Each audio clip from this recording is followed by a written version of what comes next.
Masih bersama saya Budiman Tanurjo di satu meja. Tadi Bang Ferry Juliantono, Wakil Ketum Partai Demokrat, Partai Gerindra, maaf, Partai Gerindra mengatakan ada pertama adalah logika massa dan pimpinan yang menyatu. Yang kedua apa? Yang kedua ada perbedaan antara kerusuhan dengan kericuhan. Oke. Pak Presiden tadi menyampaikan tentang kerusuhan. Oke. Kalau menurut saya yang terjadi kemarin adalah kericuhan. Kericuhan. Peristiwa yang terjadi di kerumunan massa di depan dengan peristiwa yang lain, menurut saya itu kericuhan. Karena kalau kerusuhan Lebih besar ya?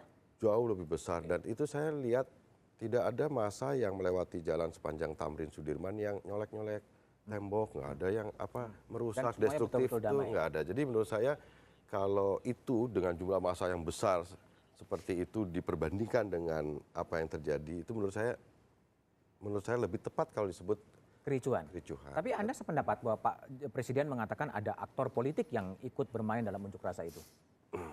Aktor politik, kalau misalkan saya datang Ya. besok kemarin, saya apa disebut aktor politiknya apa bukan? Nah ini juga penjelasan yang harus dijelaskan oleh Presiden, karena sebab kalau enggak kan nanti bingung kan, nanti dianggap Presiden mengalihkan perhatian ya. Nah, Oke, yang lebih penting ini juga Mas Budiman ya, Mas. silakan. Budi ya. Ini yang harus ini mass forming. Ini pembentukan kekuatan massa. Ini tidak boleh dianggap sepele karena itu nanti akan berubah. Yang kalau Pak TB tahu tuh vending dan segala macam, ini sesuatu yang besar, sesuatu yang kekuatan yang besar karena ada satu dorongan. Jadi kalau ini tidak dianggap sebagai sesuatu yang masalah yang sedemikian penting, salah meresponnya, itu menurut saya itu. Jadi Pak Prabowo Subianto dalam pertemuan dengan Pak Joko Widodo kan sudah menyampaikan, dan saya pun berharap bahwa pertemuan itu mudah-mudahan punya efek terhadap meredakan situasi. Tapi kan sekali lagi pertemuan itu berbeda ranahnya dengan apa yang terjadi tanggal 4 November kemarin. Oke, Gitu. Jadi saya ke Didi. Kalau Presiden mengatakan ada aktor politik yang menunggangi aksi unjuk rasa sebetulnya. Jadi persoalan di sini kan ada aktor politik yang menunggangi. Kata menunggangi ini menimbulkan persepsi yang kurang baik menurut saya ya. Oke. Jadi kurang baik bisa timbul kalau Presiden tidak sebut ya. Ini kan sudah telanjur dikatakan ada pihak yang menunggangi. Oleh karenanya dalam waktu dekat saya kira harus ada langkah-langkah siapa orang ini. Karena kalau dibiarkan timbullah kecurigaan-kecurigaan, persepsi negatif, bahkan bisa jadi liar yang bukan malah mendinginkan menurut hemat saya. Jadi saya kritisi apa yang dikatakan Presiden dalam hal ini. Sebenarnya 2 poin pertama yang disampaikan Presiden sudah sangat bagus. Dalam demonstrasi yang terbesar ya, 300.000 lebih mungkin ya. Lalu bisa terkendali, aparat keamanan bekerja dengan baik, dan juga Presiden memberikan apresiasi pada ulama-ulama, tokoh masyarakat, baik dari kalangan agama maupun nasionalis yang hadir, itu sangat bagus sekali. Tapi yang ketiga ini menurut saya bukan malah membuat dingin suasana. Oleh karenanya harus ada langkah-langkah yang lebih jelas. Kalau tidak, di antara kita semua saling curiga, ada apa ini? Tapi saya tetap berharap ini suasana damai ke depan kita jaga bersama. Tentu Presiden membuka komunikasi yang seluas-luasnya semua tokoh, semua komponen, partai-partai dan sebagainya saya kira. Saya ke Pak Fahri Ali, pengamat politik yang sudah lama mengikuti dinamika politik di Indonesia.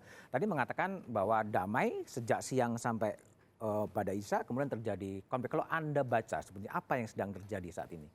Begitu cepat berubah dari siang sampai sore dan kemudian terjadi kericuan sebetulnya. Ya, yang pertama ya, yang kita lihat pada 4 November itu, terutama dari jam 1.30 ya, 13.30 sampai dengan jam 18. Itu sebuah teater. Gitu.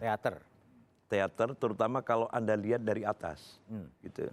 Betapa indahnya itu, sebuah pergerakan. Gitu. Dan itu kemudian secara substansial menjadi lebih indah lagi karena semuanya well organized. Gitu. Masing-masing menjaga satu sama lain. Gitu. Kalau saya baca dari koran Anda misalnya, bahkan ada yang khusus menjaga pohon. Lalu kemudian ada yang ini sampah, ya, gitu. Nah itu adalah satu ekspresi dari pergerakan baru yang harus ditangkap gitu. saya mengatakan itu ya sebuah gerakan ya yang bersifat borjuasi dari kalangan Islam menengah gitu. Mereka bukan lagi ya kelompok-kelompok yang uneducated seperti yang kita lihat sebelumnya gitu. Tetapi adalah sebuah pergerakan kelas menengah yang ingin memperlihatkan ya sebuah wujud Islam baru. Gitu. Saya pernah mengatakan sama Anda civilized movement. Ada transformasi sebetulnya ya. Ada transformasi yang justru ini ya yang gagal diapresiasi oleh koran-koran. Lalu kemudian Oleh koran. oleh koran-koran. Oleh media massa. Ya. Itu kemudian besoknya saya agak sedikit gelo, tiba-tiba berakhir ricuh gitu. Tetapi dari jam 13.30 sampai jam 6 sama sekali tidak Damai. diapresiasi. Bagaimana mengorganisasikan ya, sebuah gelombang yang sangat besar yang sejauh yang saya ketahui tidak pernah terjadi di dalam sejarah dunia. Itu terjadi kemarin di situ. Tetapi tidak diapresiasi gitu. Nah, saya agak sedikit gelo kata orang Aceh ya. Gitu ya. Artinya kecewa. Gitu ya. Aceh, bahasa Aceh. Iya, bahasa Aceh. Kenapa kok tidak diapresiasi kemampuan mengorganisasikan ini gitu? Karena ya itu perkembangan yang terjadi kemarin itu sebuah revolusi sikap.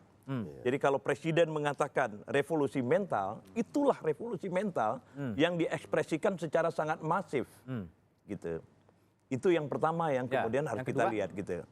Nah, yang kedua, kita melihat adalah bahwa kalau kemudian tidak terjadi ya apa yang Anda sebut tadi kisruh ya.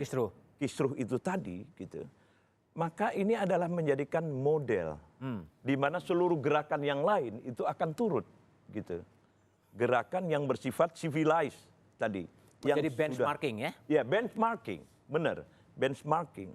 Ini adalah cara kita mengapresiasi gitu. Karena saya membayangkan ya bagaimana sebuah gerakan yang begitu masif diorganisasikan oleh kelompok yang dianggap sebelumnya dalam dua tanda kutip sangar gitu. Taruhlah FPI yang suka memecah botol dan segala macam, tiba-tiba kemudian berubah gitu. Ini yang sebenarnya harus terus-menerus ditonjolkan dan bersifat historis sepanjang kita lihat ya dari gerakan massa. Sejak misalnya dari Sarekat Islam kalau Anda mau melihat itu sampai kepada PKI tahun 20-an, 1920-an sampai dengan masa demokrasi terpimpin dan seterusnya gitu. Tapi bagaimana Bang Fahri menjelaskan ada orasi-orasi yang mungkin dikonstruksikan sebagai menebar kebencian hate speech yang muncul juga sebenarnya? Iya. Jadi justru ketika kekerasan ya suara gitu, kekerasan kata itu tidak kemudian bersimbiosis dengan gerakan gitu. Dengan kekuatan gerakan gitu. Jadi ini memperlihatkan kemampuan menahan diri yang luar biasa gitu. Ya? Gitu. Nah, di belakangnya saya kembali ya membaca koran Kompas yang Anda sajikan itu karena Islam itu damai gitu katanya. Ibu-ibu ya segala macam itu kami ingin memperlihatkan bahwa Islam itu damai gitu. Nah, ini yang harus disauti oleh bangsa Indonesia gitu. Ada ya sekelompok masyarakat yang mengekspresikan dirinya bahwa this is the true Islam. Gitu. Jadi kalau kemudian kita kecam lagi ya, maka kita balik ke nol. Ini yang paling penting menurut saya. Ada yang salah dalam cara pemerintah merespon unjuk rasa. Pemerintah sangat bagus ya. Polisi bekerja sangat bagus gitu. Dan harus saya katakan ya, Jenderal Tito sebagai Kapolri itu sudah sangat bagus. Terakhir saya dapat keterangan misalnya bahkan pada kekisruhan itu pun dia masih melarang anak buahnya itu untuk menyiram gitu. Gas air mata dan seterusnya gitu. Sudah sangat bagus gitu. Nah, tetapi mungkin terjadi misorganisasi sedikit gitu. Tetapi buat saya ya, saya setuju dengan ini Pak TB ya, bahwa itu hanya kerikil kecil gitu. Di dalam sebuah momen yang sangat indah dan teatral gitu. Kalau kita lihat gitu. Saya pernah mementaskan drama di tim soalnya. Jadi saya melihat itu sebuah teater yang sangat bagus gitu. Pak TB, Kalau menjelaskan momen yang setelah jam 8 dan terjadi kericuan, sebetulnya kalau Anda sebagai pernah menjadi sekmil, apa yang sebenarnya terjadi, bisa dijelaskan dari itu? Saya kira begini ya, teori-teori pengendalian huru hara. Gitu. Kalau tadi lihat saya sepakat dengan beliau ya, ketika diprovok dengan bahasa-bahasa di situ kebun binatang keluarlah. Ya, ternyata audiens kan diam saja. Karena ini enggak benar. Begitu kan ada tokoh ya, bukan tokoh lah, yang orator lah begitu ya. Saya baca di ini dan dengar bahwa presiden itu adalah ini dan sebagainya. Let's say, tapi tidak ada kemudian di situ langsung menguap. Tidak, artinya kedewasaan itu sudah cukup matang. Nah, dalam teori-teori pengendalian huru hara itu ketika orang kan harusnya mereka juga tahu jam 6 itu sudah selesai. Tapi tidak bubar. Yang terpikir pasti mobil kami di mana. Menuju mobil kami kemana. Waktu. Lalu korlapnya sebelah mana. Lalu makan malam saya kemana. Sementara hajat untuk ke belakang, ya macam-macam bagaimana. Itu mulai ada kegaduhan, ya semacam ketidakpastian.